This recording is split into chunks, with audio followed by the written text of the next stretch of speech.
I want to thank everybody for being here today. We're going to get an opportunity to recognize some outstanding work by some citizens, outstanding work by St. Paul police officers, and outstanding work by two sisters, one who is a telecommunicator with the Ramsey County Emergency Communication Center, so one of our partners. And actually we're going to start off with that here today. And the biggest thing that I hope that all of us, especially our guests that are here with us today, get from this is that, you know what, people go out of their way. There's a reason why St. Paul is the most livable city in America and why it's a great place to live. Number one is because we've got great employees, we've got great police officers at every rank that work really hard, but we're just a small piece of the puzzle. It's really about great citizens and even people that will go out of their way to put themselves in harm's way to make our city a better place and working together. And you don't see that everywhere. So for the young people that are here today, maybe they'll be police officers someday as well, or they'll work in the communication center someday and get to listen to 911 calls.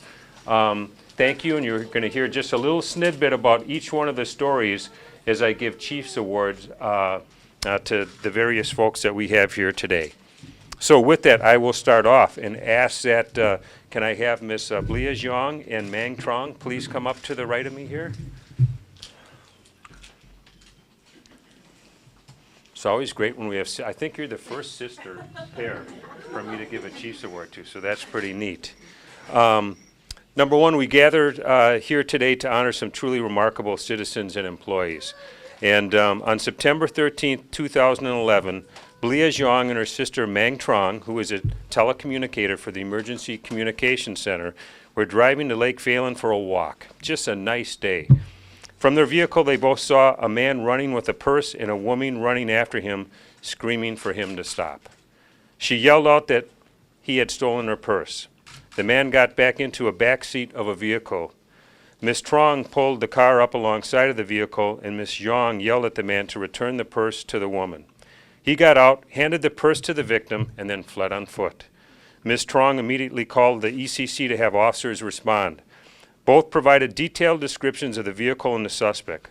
Later, they were both contacted to come and identify a suspect that matched the description they gave at the scene. They did not recognize him as the man with the purse, but rather as the driver. The vehicle was found abandoned at a Super America and was the vehicle identified in a criminal sexual conduct call earlier that day. Very serious crime. The driver was arrested for his involvement with that crime. Their intervention and quick decision to assist a woman in distress without any hesitation for their own safety is commendable. Not only were they able to get this woman's purse back to her, but they also unknowingly assisted with an arrest in a violent crime. And I have to tell you something, that again, how I started off with people that will just make a huge difference in our city every single day. Number one, I want to thank you. You solved 2 crimes in one day. You helped a citizen out that otherwise, who knows what could have happened. And we get a very violent predator, a criminal sexual conduct suspect off the street as well. I want to thank you for that. I think we should give them a loud round of applause.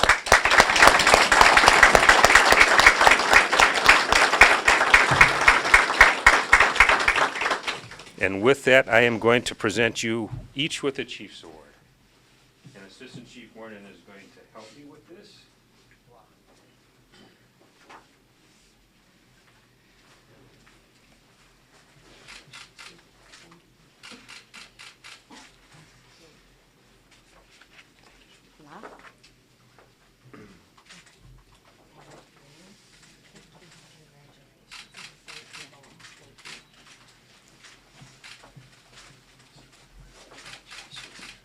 Would you like to say just a couple words? Either one of you? If you want to step up just to... Well, I'm not very good with speech, but I would like to thank all the wonderful, many people I work with, that all your love and support. That's why I'm here today. And I'm most proud of everybody that I work with, especially the police officers who put their life on the line every day. Thank you very much.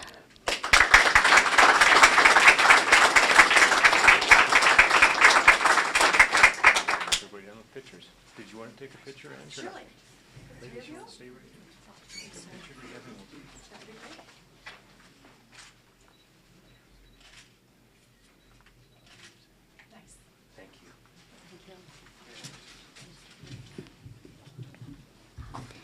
Next, can I have Sergeant Mike Whistler and Officer Rod Larson please come on up to the podium?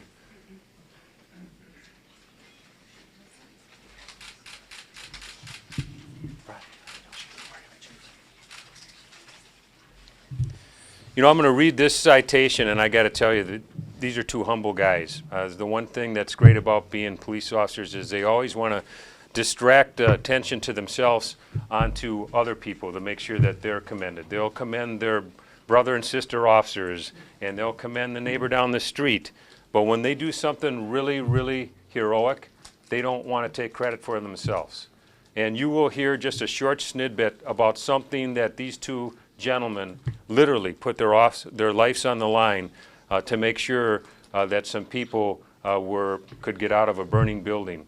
And it's simply amazing. It brings back some memories of some things that I was involved with on patrol as well. And I just, before I even read this, want to thank both of you. This is long overdue and an unbelievable act of courage by both of these guys. And on the funny part, you know, we run into burning buildings and later on we say, what the heck did we just do?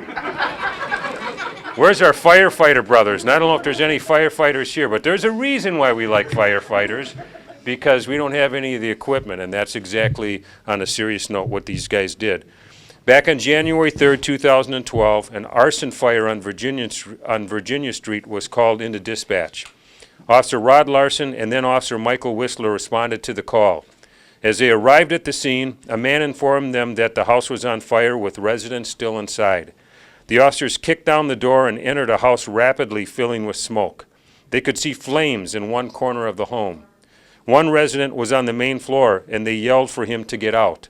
He informed the officers that there were 4 more people upstairs. As both officers crawled on their hands and knees, pounding their flashlights on the floor, yelling for the residents to get out, the 4 people, including a 2-year-old and an infant in a carrier, came stumbling down the stairwell. The officers quickly assisted them out of the home. Without any concern for their own safety and displaying tremendous courage and determination, they entered the burning building and saved the lives of the residents. Simply amazing, and let's give them a really loud round of applause.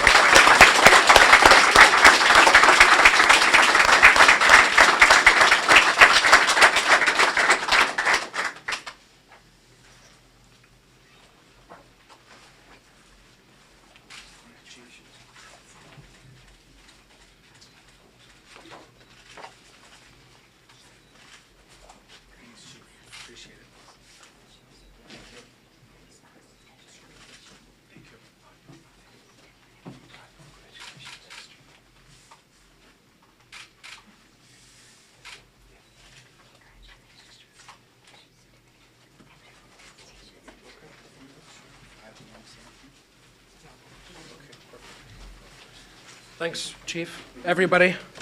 The Chief kind of already had some of my thoughts. I want to thank the Watch Commander, Commander McNamara. Sergeant Campbell is my direct supervisor. I don't see him here today.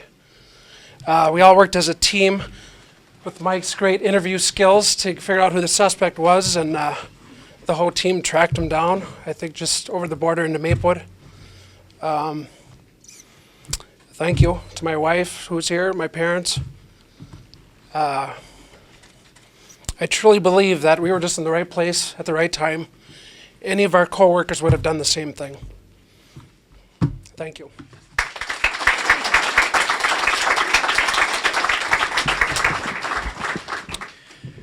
I would like to just quick say a thank you to my wife and our 3 children for being here today. They got to sneak out of school a little bit.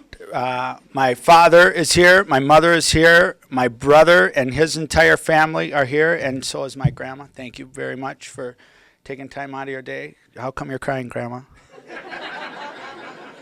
I'm going to try not to cry. I've got to try not to cry, so if you could dry them up, that would be great. I also want to thank some of the midnight guys, Danny Fick, Keith Grundy. Both of those guys were on that night, and just like Rod said, we were 4 blocks away when this call came out. If Keith or Danny or Ryan or DJ or anybody else on the roster that night would have been 4 blocks away, they'd be up here. And it just came together that quickly.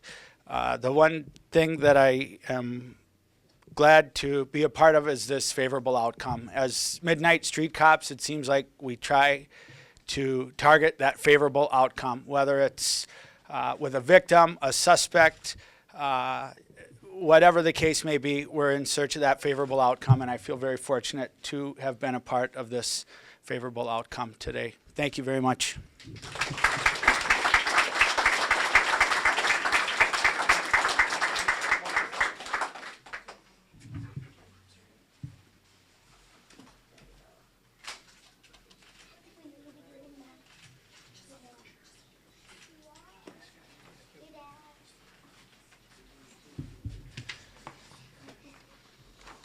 And as you see this common theme about what people do and very humble, I just want to say one thing to the families that are here today. Thank you for sharing your loved ones with us as well. You know what, that's what makes this department such a special place. I am humbled and honored to work. They don't work for me, I work for them. And they do a fantastic job each and every day, all of the people that are here, and especially our award winners today. With that, can we have brand new police officer Mark Grunhauser please come up to the podium? If we can give kind of an extra round of applause for Officer Grunhauser. He just graduated last Thursday from the St. Paul Police Department Academy. Mark? I've got to tell Mr. Grunhauser in the back, I'm running out of badges. You've got 3 boys on the department now. No more that's enough. On April 25th, 2012, Mark Grunhauser was working as a parking enforcement officer, which is our one of our entry-level positions to gain a position as a police officer with the St. Paul Police Department, when he saw a man sitting on the sidewalk near the High Bridge. The man was shouting and appeared to be very upset. The man, or Officer Grunhauser, turned his squad around to see if he could assist. A woman who was with the distraught individual advised that he was a veteran who suffered from post-traumatic stress disorder, or PTSD. As Officer Grunhauser radioed for squads to assist, he also began speaking to the man to try and calm him. The distraught man was pounding his fists on a vehicle and shouting for it to hit him. Officer Grunhauser knew it would be best if he could get him out of traffic and away from his companion. He encouraged the man to talk with him, pointing out that he was also a veteran. The man did not believe him at first, but Officer Grunhauser wisely pointed to his army pin on his uniform shirt. The man seemed to calm a bit, but then threatened to jump from the bridge. Officer Grunhauser remained calm and was determined to assist this man. He was trying to get him to talk about his time in Afghanistan when squads arrived. The disoriented man was taken into custody. He was transported to Regents Hospital for evaluation. Officer Grunhauser's intervention and ability to engage in conversation with this distressed and suicidal person is admirable. His prompt decision to talk with the person about something that they have in common with each other greatly benefited the outcome of this tense situation. So I want to thank Officer Grunhauser, because I think as in the police line of work, we only really, it's tough for some people to understand our makeup because we're kind of unique, and there's a brotherhood and sisterhood and certain things that we go through.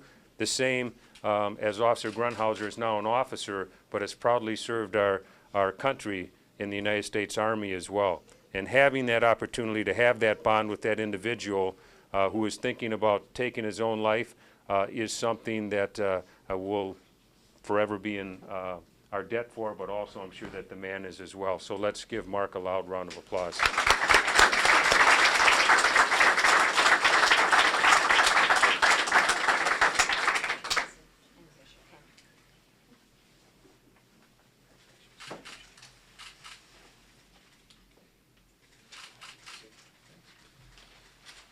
First of all, I want to thank my father for disciplining us 3 boys to finally become St. Paul police officers. I also want to thank my brother, Officer Keith Grunhauser, my other brother, Sergeant Donald Grunhauser. I also want to thank you, Chief, for giving me the opportunity to become a park enforcement officer and also a St. Paul police officer. Also want to thank my commander, Axtell, for being my commander, I guess, since first 2 days on the job. But other than that, thank you. Thank you.